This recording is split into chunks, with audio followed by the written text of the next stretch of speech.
Okay, so right now I'm just gonna go over some numbers just to kind of give you an estimate of what each client could do for your business. When the client comes in, let's say they're getting henna brows, let's say first visit was $50. During the conversation, you explain to them your vision, which entails them coming back every 2 weeks for a brow wax. So this, let's say the service is an average of $20, $25, however much you want to start out. You could add brow henna like a few more times for them to try it out. So I would say, hey, if you like the brow henna today, why don't you come back a few other times? And if you feel like you're coming back so much, then you could try a more permanent solution, which I will be offering soon, or I'm currently offering, like ombre brows, microblading, nano brows. Once you learn those things, you could start offering them, but you could say something like that. So during your brow henna appointment, you're gonna say, hey, your brows need cleaning every 2 weeks. Why don't I put you in? When you're walking out, I could put you in for 2 appointments at your best convenient time. Most people will say yeah.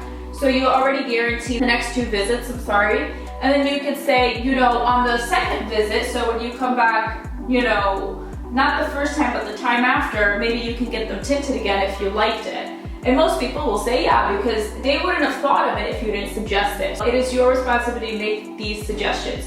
After that, you can suggest something more permanent, like let's say you get them to do microblading. And why I say microblading is because it is semi-permanent, so you could say, hey, if you like this and it lasts 3 weeks, why don't you try something that lasts like 6 months or almost a year or maybe a full year on some people. And then if you don't like it, it fades, so it's no commitment. So something like this, a beginner might offer for $350. And then after of them getting like a few years done of microblading, that comes with touch-ups. So let's say they get 2 microblading touch-ups, costing an average of like $180 each touch-up. Let's say they get 2 of those. They come back like, let's say 2 more times, which is such a normal rate. This is such a normal client journey if they like what you're doing. And then get them to convert to something completely permanent or way more permanent. There's nothing completely permanent. Let's say you get them to do something like nano combo, like a shaded nano brow look. And that has an average ticket of $600, right?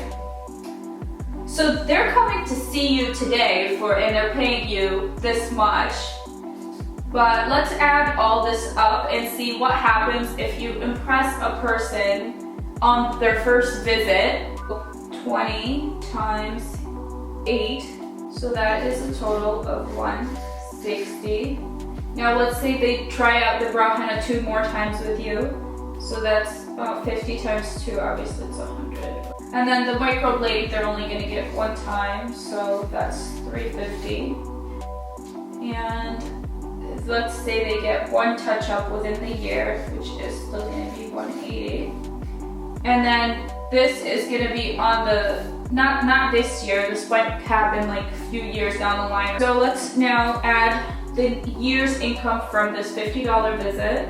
In the year, this visit could potentially, per client, now these are all very starting prices too, these are all very cheap prices.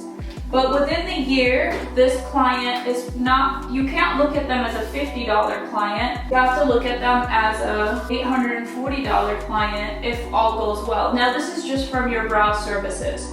If you offer other services, you could add them to this list and describe to them your vision, but you never want to come off too salesy. So if they're coming to see you for eyebrows, definitely explain the brow client journey first, and then during your service or whatever, when it becomes secondary, you can explain to them what you can offer, like for their skin or lashes or vice versa. But you always want to try to, so when you up your prices later down the line, the lifeline of your career, when you up your prices, obviously, this rate will eventually keep rising up. And yeah, this is it. I just wanted you to get a good vision of what each client could do for your business and not look at them like as whatever, like I didn't do well on this $50 client or stuff like that. You want to try to make sure every single client that comes in becomes an asset for your business. So that's all I wanted to say for this lesson, and I hope you enjoyed it. I hope it was beneficial, and I'll see you in the next lessons. Thanks. Bye-bye.